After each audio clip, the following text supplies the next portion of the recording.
Fidèles internautes de Guérit TV Monde, amis téléspectateurs, bien bonsoir. Bienvenue à ce numéro de votre émission, La Trottinette, pour le compte de ce mercredi 18 décembre 2019. L'heure a sonné, nous sommes déjà là. Et avant le bulletin d'information, nous vous proposons de suivre ici ces quelques notes publicitaires sur Guérit TV Monde.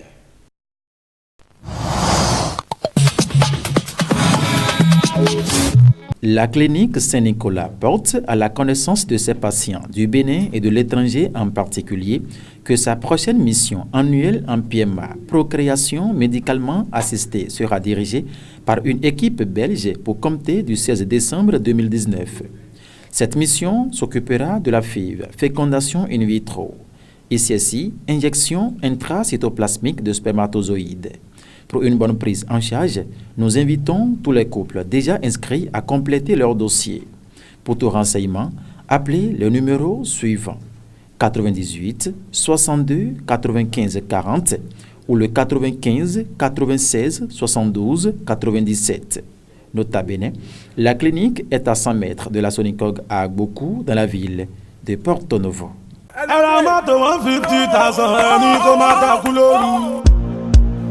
Vous désirez intervenir dans l'émission La Trottinette de Guérit TV Monde en tant qu'invité? Un seul numéro. Appel direct ou WhatsApp. Le 00 229 97 26 26 111. Guérit TV Monde, le leader des web TV.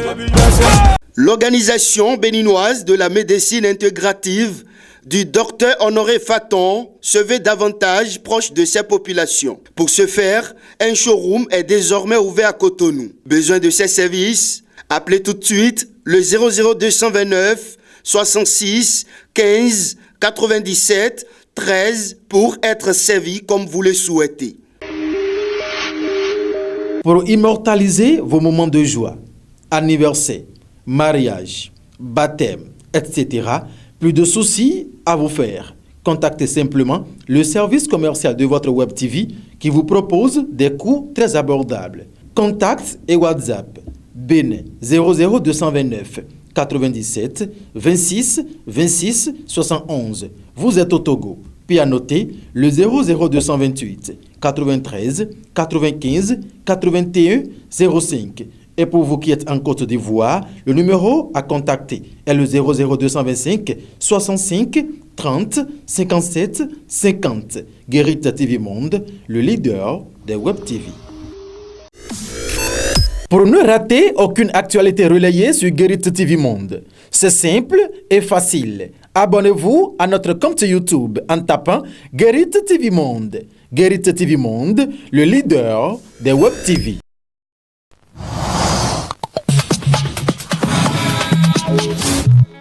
C'était la virgule qui annonce le bulletin d'information pour le compte de votre émission La Trottinette chaque fois et toutes les fois. Au lendemain de la marche des partis de l'opposition réunis au sein de la résistance, voilà à Parakou ce mardi 17 décembre 2019, quelques citoyens rencontrés dans la ville capitale reviennent ici sur cette actualité. Suivons-les au micro de Guérit TV Monde. Certains acteurs de notre classe politique s'amusent à surfer pour avoir de la popularité. Cette sortie sur Parakou, moi je n'en vois pas l'opportunité. Je me dis les gens ont juste voulu faire du match dessus et ils ont couru sur Parakou pour faire leur malin, excusez le terme. Aujourd'hui, ceux-là qui se réclament de la classe politique de l'opposition, qu'est-ce qu'ils nous proposent à nous, population? Qu'est-ce qu'ils offrent à la population de mieux que l'équipe actuelle? C'est à ce niveau-là on va faire le débat. Qu'on nous dise ce qu'on nous propose de mieux que l'équipe actuelle et ça, le débat va se faire. Après leur sortie manquée de Cotonou, ils ont sauté sur Parakou. Là-bas, avec un peu de moyens, un peu de communication, ils ont pu rassembler les gens et ils ont fait ce qu'ils voulaient faire. On les a écoutés, d'accord, mais qu'est-ce qu'ils nous proposent concrètement? C'est là la question. La résistance, c'est plusieurs partis politiques qui ont toujours animé la vie politique. Et ces différents partis politiques ont des militants dans tout le Bénin. Et donc la résistance a jugé bon de se déplacer pour remobiliser la troupe, c'est-à-dire les militants de l'opposition. Donc je pense que c'est dans ce cadre que les membres de la résistance se sont déplacés sur Parakou. En son temps, ceux qui étaient au pouvoir aujourd'hui animaient la vie politique, faisaient des meetings sans qu'ils ne soient empêchés par qui que ce soit. Mais je doute fort de savoir qui réellement a donné l'ordre pour que ça soit empêché. Mais dans un pays qui se croit démocratique, je pense que ces pratiques, c'est des pratiques qui ne sont pas bonnes. Ça ne reflète pas une bonne image à l'extérieur de notre pays, qui a toujours permis à ses fils de s'exprimer, de donner leur opinion sur la vie politique nationale. On dit que le pays est privilégié, le Bénin est béni.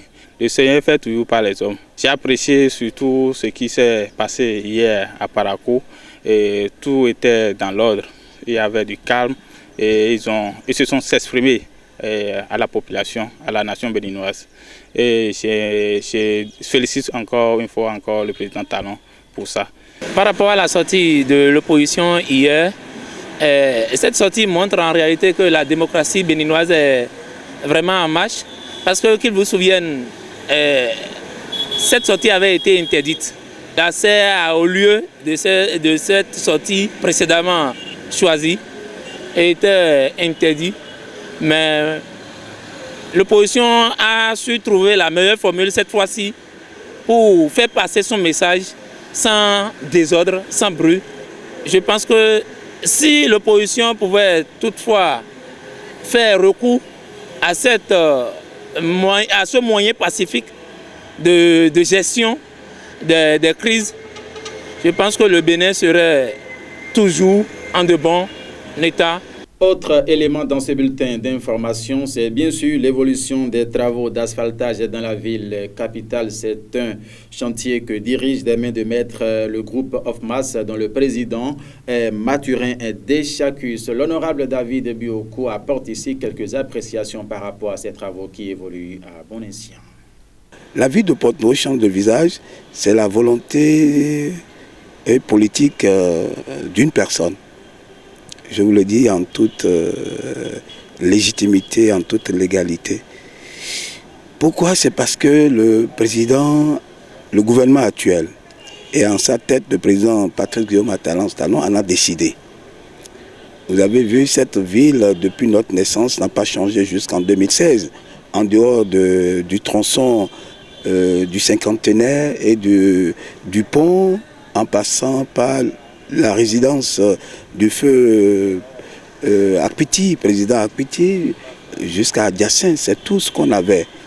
Mais depuis 2016, il y a une volonté d'un homme qui a voulu rendre à chaque ville du Bénin, et en particulier la ville capitale, Porto-Novo, sa posture d'une digne ville vitrine. Et c'est une chance pour nous. Parce que dans tous les 5 arrondissements de Porto-Novo, nous en avons 5. À Porto-Novo, notre commune est composée de 5 arrondissements. Et dans tous ces 5 arrondissements, il y a les travaux.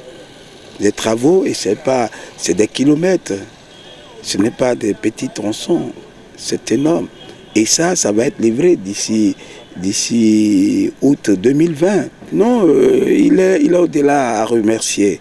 Il est au-delà à remercier. C'est un homme de vision. C'est un homme qui sait que le développement, qui connaît et qui connaît la valeur des infrastructures routières, parce que c'est des agrégats du développement, de l'émergence d'un pays.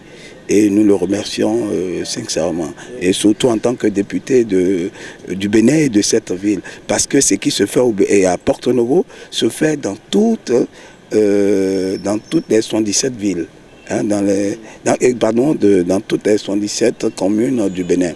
Et ça, c'est une chance. Ne peut mieux faire ou ne peut mieux garder la maison de son père que le fils légitime. Je crois que peut-être ça a joué, je ne sais pas. Mais le président a voulu confier ça à la société d'un fils de Porto-Novo, la société OFMAS, que je remercie également. Je le dis sans état d'âme. Hein, sans état d'âme, ça vient vraiment du fond de mon cœur. parce que le travail qui se fait, je me demande si OFMAS ne fait pas au-delà de ce qu'elle doit faire. Pourquoi je le dis?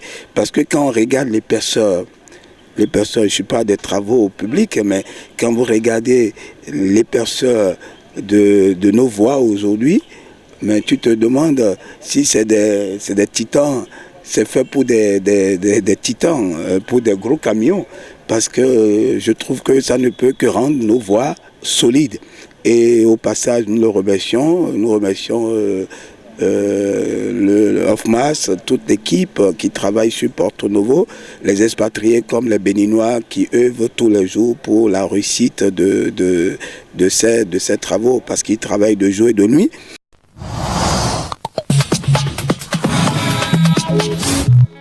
Du retour du service de l'information, nous allons retrouver le chroniqueur de la maison, Shamsdine Badarou, qui est déjà là avec nous. Shamsdine Badarou, bonjour. Bonjour Mathieu Midengoy. Vous avez à présent l'antenne pour votre chronique du jour. Merci à vous Mathieu Midengoy, mesdames et messieurs, bonjour et bienvenue. L'actualité hier mardi 17 décembre 2019 au Bénin, tout le monde s'accorderait avec moi que c'est la rencontre des leaders politiques de la résistance avec les bases du côté de Parakou. Tiendra-t-elle ou sera-t-elle empêchée? C'était la préoccupation de nombre de Béninois. Plus de peur que de mal, même si la forte militarisation des lieux a été observée, ces acteurs se réclamant de l'opposition ont pu faire passer leur message au lieu de la mobilisation et somme toute, tout s'est bien passé. Bravo donc au gouvernement et à ces structures décentralisées et déconcentrées qui ont permis et encadré comme il se doit la manifestation. Le contraire pourrait dégénérer, faire l'objet de récupération politique et le chou gras des médias sur plusieurs jours dans un contexte où l'on est en train d'œuvrer à penser les plaies créées par les législatives dernières. Bravo également aux membres de la résistance et aux militants qui ont aussi tenu leur rencontre dans la discipline. In fine, c'est la démocratie béninoise qui en sort gagnante et grandit. Tout le mal que l'on puisse souhaiter est que tout se passe bien tout au long de cette tournée dite de remobilisation et d'échange avec la base, puisque selon les informations, après la cité des Kobourou, c'est Abomey qui est programmé pour accueillir ce mercredi 18 décembre 2019 ces acteurs de la résistance. Mathieu Midengoy. Merci à vous, Shamsdine Badarou. Une fois encore, la démocratie béninoise vient de prouver encore sa maturité à travers cette sortie de l'opposition. Vous n'allez pas partir, vous restez toujours avec nous, car nous allons suivre dans un instant le contenu de la une du quotidien Matin Libre du jour.